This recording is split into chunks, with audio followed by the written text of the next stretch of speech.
Les hemos dado un pequeño avance al inicio de este programa de Conexión Aragón y ahora sí llevamos a hablar hablamos del sexilio, un fenómeno que no es nuevo y que parece ser que no llega a desaparecer, no hay forma. Imanol. Eso es, Vanessa, muy buenas tardes, lo has presentado muy bien.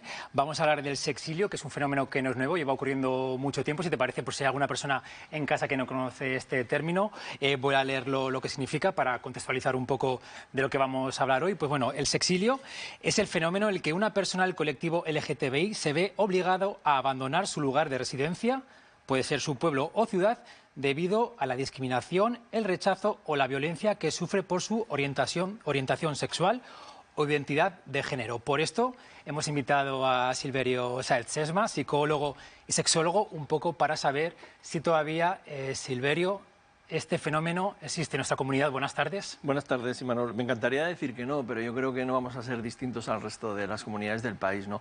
Yo creo que pone un poco de manifiesto cómo la expectativa, lo esperado, no se cumple y cómo la persona siente un poco el rechazo, aunque no sea explícito, que a veces lo es, siente el rechazo de que si pone encima de la mesa o si comunica o si hace transparente lo que realmente piensa y siente, va a ser rechazado. Y entonces estas personas inevitablemente acaban encontrando, no siempre, pero acaban buscando un mayor equilibrio en contextos que, entre comillas, empiecen de cero para, de alguna manera, poder vivir una vida más en coherencia con su propio sentimiento de identidad o de orientación. Sí, le hemos dicho que no es nuevo, viene de años atrás, pero ¿y las cifras? Si nos fijamos ya detenidamente en las cifras, ¿ha ido en aumento el número de personas que han tenido que marcharse, que irse de sus lugares de residencia o se ha establecido ya ese...? Yo no soy experto en cifras, pero desde luego sí que habría que plantearse que en el pasado ni siquiera se atendía a este tipo de cuestiones, ¿no?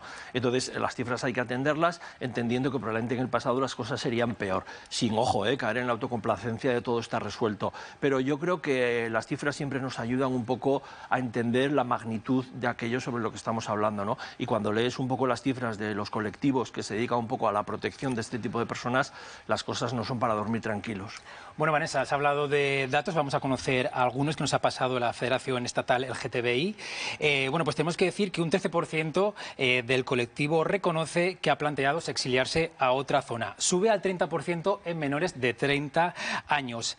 Y la cifra aún sube más y confirman que se lo han planteado un 20%, la mayoría del colectivo, y un 40% de menos de 30 años han planteado dejar su residencia habitual en busca de otra vida. Tenemos que decir que, a diferencia de lo que la gente puede pensar, no es un éxodo rural de pueblos a ciudades, sino que el 40% del colectivo reconoce que se va de una ciudad a otra ciudad. Aunque hay que decir también que casi un 15% se produce en entornos rurales. ¿Dónde buscan? Pues buscan grandes ciudades donde sentirse, Silverio, más libres. Es curioso, ¿no?, este éxodo de ciudad a ciudad. ¿Qué es lo que pasa? Sí, porque tal vez vivíamos con el tópico, de ahí lo bonito de los datos, ¿no?, que nos sacan a veces de ideas preconcebidas, ¿no? A lo mejor creíamos que la gente que no encajaba en lo cis o en lo hetero acababa saliendo del pueblo y en la ciudad no tenían ese problema, y lo que nos están diciendo las cifras es que si tu entorno inmediato, ¿vale?, no es de alguna manera acogedor y no es de alguna manera permeable y entiende como normalizado lo que está siendo tu identidad y tu orientación, da igual que estés en ámbito urbano o que estés en ámbito rural, la gente se va a ir. Se va a ir porque está percibiendo de una manera clara el rechazo y entonces se nos irá a una gran ciudad en la que probablemente pasar desapercibido vaya a ser más sencillo, o donde ya existan de alguna manera colectivos, ámbitos en los que esto ya esté mucho más aceptado y la integración vaya a ser mucho más sencilla. Bueno, pues Silverio, has hablado de entornos, hemos salido a la calle para preguntar a la sociedad aragonesa si cree que es libre sexualmente.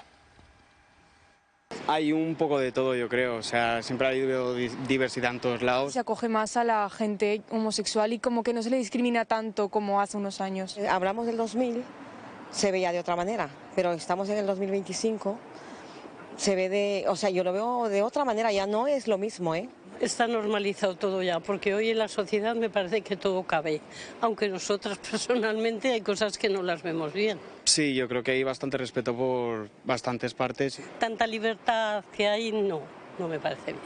Está normalizado, sobre todo en la gente joven. La verdad que no he visto ningún gesto ni ningún comentario malo hacia la gente del colectivo. Que cada uno es libre de ser como quiera ser y punto.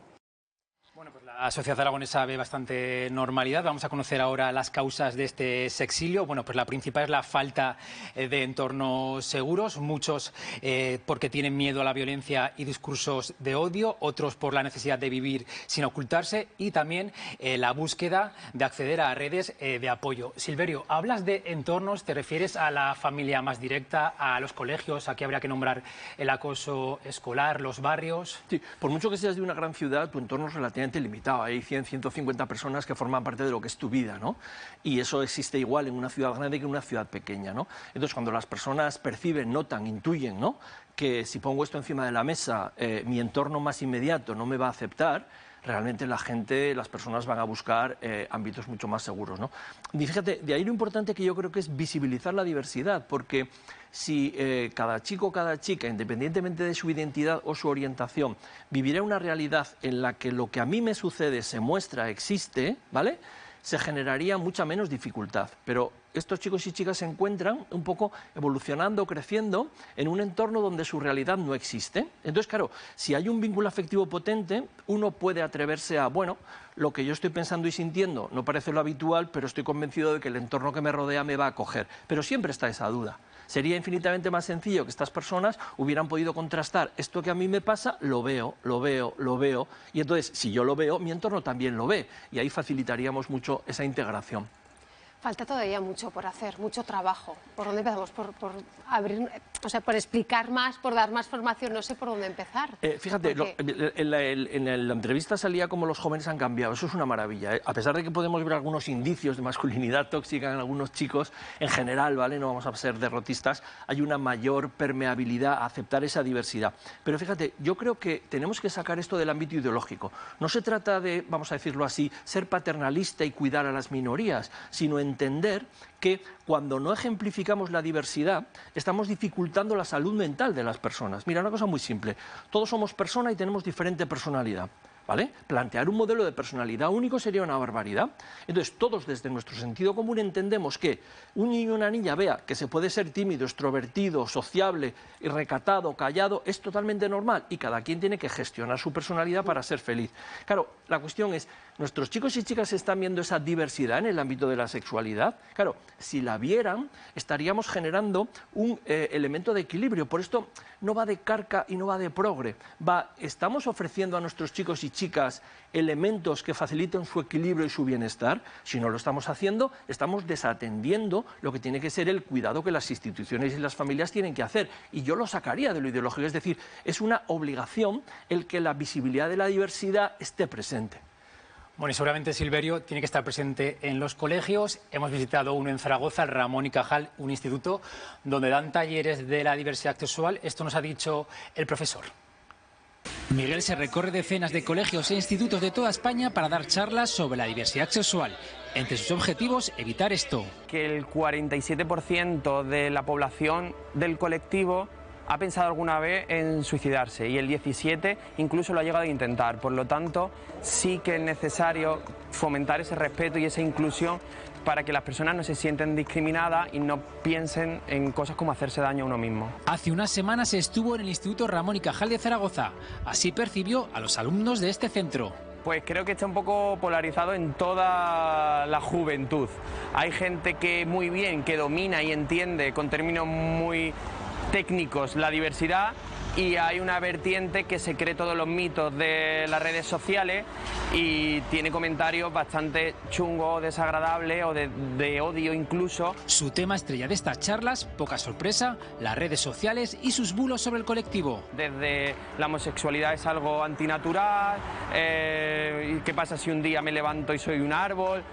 Comentarios que no tienen nada que ver con la realidad, pero que se transmiten una y otra vez y terminan creyéndoselo mucho. Entonces desmontamos desde esos comentarios. A pesar de que en los colegios cada vez se realizan más este tipo de talleres, en muchos de ellos siguen surgiendo polémicas. Pero muchas veces no se ven capacitados para tratar estos temas, o muchas veces tienen el miedo de que las familias se le echen encima. Por eso es más fácil contar con un profesional que venga, hace esa parte y se curan también un poco en salud, como diciendo no hemos sido el instituto, sino que ha sido este profesional el que lo ha dicho. Pero evidentemente una hora en un año escolar no soluciona nada, debería ser algo mucho más transversal. Hablamos con dos alumnas de este centro. Nos comentan que la burla al colectivo sigue estando muy presente. Por eso ven muy importantes este tipo de clases. Dicen, pues el último que llegue es gay. Todo esto es algo que lo veo muy mal para la gente de la comunidad. Se sienta mal por lo que le están diciendo, sino porque lo están diciendo de otra manera que es para hacerlo sentir mal, ¿me entiendes? El respeto a toda realidad es un examen a superar en muchos centros escolares de Aragón.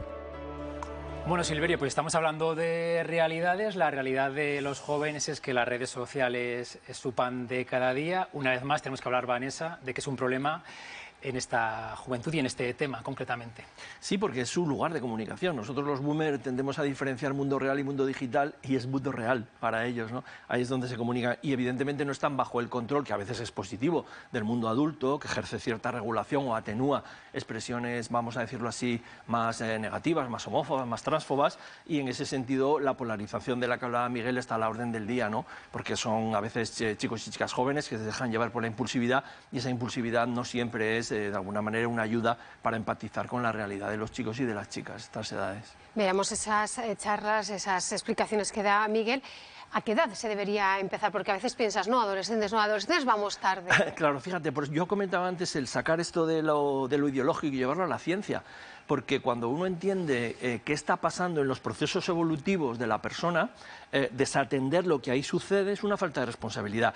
¿Y qué conocemos con bastante solidez científica? Que la toma de conciencia de la identidad está en torno a los 5, 6, 7 años, con lo cual muchos procesos de personas trans van a empezar ahí. ¿Y cuándo toma conciencia uno de su orientación? Hay multitud de estudios, es verdad, pero hay bastante unidad en valorar de 10 a 13 años como una edad de cierta toma de conciencia, de 13, 14, 15, lo que se llama autoetiquetado, y luego lo que los americanos llaman el coming out, el salir del armario o el hablar. Entonces, fíjate, estamos hablando de 10, 13, y ahí estamos en primaria, estamos en cuarto, quinto de primaria. Entonces, claro, si yo hablo de diversidad, pero hablo en el momento oportuno, mi eficiencia educativa será mucho mayor. Entonces, imaginemos que hablamos de la regla a las chicas de segundo de bachillerato. Nos dirán, ¿qué hace usted aquí? Llega 10 años tarde, como mínimo, ¿no? Entonces, la idea es, no hacer educación sexual es una falta de responsabilidad hacia el equilibrio de nuestros chicos y de nuestras chicas. Y repito, no se trata tanto de defender a las minorías porque somos paternalistas y buena gente. No, no. Lo que estamos haciendo es, dado que sabemos que esto sucede en este rango de edad, lo tendremos que atender. Y si no lo atendemos, nos atendremos a las consecuencias. Entonces, los chicos y chicas buscarán información allá donde puedan y se amueblarán como puedan si no les echamos una mano en este proceso evolutivo. Bueno, pues vamos a continuar conociendo más datos sobre el sexilio, en este caso las consecuencias. Bueno, pues tenemos que decir que a pesar de que se produce este sexilio en busca de una vida mejor, esto no es garantía. O sea, irte a otro lugar de residencia no es garantía de una vida mejor. El 17% de la gente que se exilia reconoce que ha vivido en la calle. El 22% ha vivido en residencias en mal estado. Un 10%, a pesar de exiliarse, confirma que tiene miedo constante. Y un 9% tiene o continúa teniendo depresión. O sea, el sexilio no acaba tampoco, Silverio, siendo la solución verdadera, ¿no? Para nada, porque al fin y al cabo, fíjate, Imanol, no es lo mismo salir de tu ámbito porque vas a progresar, cambio de trabajo, voy a estudiar, tengo una aliciente vital, ¿no? Pero, es decir, hay una incertidumbre y puedes, de alguna manera, pasar una fase de, vamos a decirlo así, adaptación, que no siempre es la mejor, pero estás en positivo, estás como viviendo, pues voy a crecer, ¿no? Mientras que estas personas que, de alguna manera, padecen el sexilio, están huyendo de algo que consideran negativo, que no va a ser aceptado en su entorno, que no les queda más remedio que. Entonces, claro, muchas veces tienen que llegar a situaciones de, bueno, de vivir o donde se pueda, como se pueda, y no estamos en una situación igual que el que mueve de su ciudad o el que mueve de su entorno porque va a prosperar. Entonces, la situación es muy diferente. Son muchos los artistas que siempre han apoyado los derechos del colectivo LGTBIQ+. Una de ellas es La Prohibida, cantante, artista y también activista. Toda una referente del colectivo, y tenemos el placer de que esta tarde esté con nosotros. Ahora mismo la vemos ya en directo. Muy buenas tardes. Nos atiende concretamente desde México. Hola, buenas tardes, Aragón. ¿Qué tal? Saludos desde el calorcito. Muchísimas gracias, como decimos, lo primero, por atendernos. Prohibida, como activista en defensa del colectivo, ¿cómo ves la situación actual? Mira, estaba escuchando los testimonios de lo que habéis entrevistado y estaba de acuerdo con las dos partes. Es verdad que se han conseguido muchos avances, pero todavía queda trabajo por hacer. Todavía quedan casos concretos, en algunos lugares son más, en otros son menos, pero todavía existen. Desgraciadamente es así, a pesar de que hay que decir de que hay mucha información, mucha más que antes, mucho más referentes, pero todavía queda mucho por hacer. Prohibida, y desde tu experiencia y vivencia, ¿cuál crees que es el gran problema? Hablan de polarización de los jóvenes, hablan de desconocimiento. ¿Qué está fallando? Yo creo que más que la información es la desinformación, porque están llevándolo todo a un tema político, ideológico, que no tiene absolutamente nada que ver, y estoy de acuerdo con lo que estabais diciendo antes. Aquí no se trata de diversidad, aquí se trata de realidad. ¿Qué es lo que hay en la calle? ¿Con qué se va a encontrar un joven? Se va a encontrar con todo, se va a encontrar con gente muy diversa. Pero es que esto es la realidad, vuelvo a insistir, que no es que tenemos que fijarnos en algo específico, no, es que es todo a nuestro alrededor, es diverso y mucho más en los tiempos que corren, donde todo está globalizado, donde vamos, venimos, viajamos, llega gente de fuera, llegan gentes... bueno, hay que convivir, todos tenemos que convivir. Este es el principal tema, es más la desinformación, tenemos que luchar en contra de ella. ¿Por dónde empezaríamos, decías, luchando contra esa desinformación? ¿Qué más cambiarías? ¿Por dónde continuarías trabajando? Por la información, ¿no? Sí. Tenemos el trabajo, el doble trabajo, ¿no? Por un lado desmontar bulos y por otro lado pues informar de la realidad. Yo insisto mucho con este tema, no es diversidad, es realidad, informar sobre todo a los jóvenes. Ojalá esto solamente fuera una perspectiva LGBTI, pero me temo que esto es algo muy transversal. Si eres un niño afeminado, vas a tener en algún momento prejuicios. Nadie se va a librar de esto, aunque sea en una parte pequeña. Pero si eres un niño gordo, una niña negra, tus padres son de Marruecos, es decir, es un abanico tan amplio y los prejuicios siempre van a estar ahí sobrevolando. Entonces es muy importante que los niños sepan que hay cosas que no se deben de hacer. Los padres tienen que marcar el límite, porque si no estaremos construyendo una sociedad, si pensamos hacia el futuro, donde tendremos luz verde para maltratar a quien nos apetezca o a quien nos hayan enseñado que podemos maltratar. Entonces yo pienso que la educación es algo muy básico y tiene que estar desde el principio, marcar bien el límite de lo que se puede hacer y de lo que no se puede hacer. Yo, Prohibida, estoy encantado de verte y de poder hablar contigo, porque además eres una persona que puede de algún modo sentar de alguna manera una estela sobre la que seguir. Yo además creo que es muy interesante que valoremos que tal vez en determinados ámbitos se ha llegado relativamente lejos o hemos avanzado algo, pero como tú muy bien decías, todavía hay contextos, lugares en el planeta donde salirse un poco de la norma te puede costar la vida. Entonces yo creo que el visibilizar la diversidad, como tú planteabas, no es una cuestión, de algún modo, que haya que hacer ahora como moda. Yo comentaba antes con Imanol, si una mujer conservadora de hoy hablara de los derechos de la mujer, una mujer de 1970 alucinaría. ¿Por qué? Porque hemos conseguido entender que la diversidad, el hecho de ser mujer, beneficia mayoritariamente a todas, ¿no? Entonces yo creo que tenemos que ir un poco en la misma línea, entender que ese respeto a la diversidad sexual no es una concesión a las minorías que nos caen bien, sino que es un elemento en el que poco a poco tenemos que seguir trabajando para que las personas lo vean mucho más normalizado. ¿No te parece? Claro, y está bien que hayas hecho el paralelismo entre el feminismo y también todo el espectro LGBTI, y así con todo, podemos seguir con todo, porque esto es todo muy amplio, todo lo que se sale de lo que hasta ahora hemos considerado lo normativo, pues es propenso a sufrir un prejuicio. Y estamos creando unas infancias y unas adolescencias terribles en algunos casos, y personas... pues eso, que se sienten, estoy hablando de jovencitos, de gente de adolescencias, infancias, de los 10 a los 7, a los 13, a los 14, que están pasando en este momento, mientras estamos hablando, por verdaderos infiernos por culpa de los entornos. Y tenemos un caso hace muy poco de una chica que desgraciadamente, pues bueno, acabó de la peor forma. Y tenemos muchos casos de personas que han decidido pues ponerle fin a su vida por esto muy concreto. Y aquí me temo que todo el mundo es responsable. Cualquiera que no marque un límite es responsable. Cualquiera que no marque un límite al odio, al prejuicio, es responsable de estas consecuencias. Y así me gustaría que esto fuera algo muy transversal, no solamente con digamos, el tema LGBTI, sino también con todos los temas relacionados con xenofobia, racismo, religión, etcétera. Esto es mucho más grande de lo que estamos hablando ahora. Prohibida, gracias por atendernos y gracias por alzar la voz. Un abrazo a México. Un abrazo a Aragón y nos vemos muy pronto. Buen trabajo. Chao. Bueno, pues yo creo que, Silverio, la prohibida nos ha dejado bien claro. Sí. Ya que te tenemos, ¿qué mensaje se podría lanzar si alguna persona escuchándonos le hemos ayudado en algo? ¿Qué mensaje se puede lanzar si tiene algún problema, tiene miedo? Hombre, desde luego ya los colectivos ya tienen de alguna manera sus agrupaciones, sus teléfonos de apoyo. El Instituto de Órganos de la Juventud tiene también servicios de asesoramiento. Afortunadamente ya en el ámbito, vamos a decir, occidental, del primer mundo en el que nosotros estamos, yo creo que ya tenemos ciertas atenciones, pero sobre todo yo creo que muchas veces tenemos que ayudar también a las familias. Muchas veces las familias tienen miedo y no tanto por rechazo, sino por qué le va a pasar a mi hijo o a mi hija, qué consecuencias negativas va a tener, le va a hacer sufrir.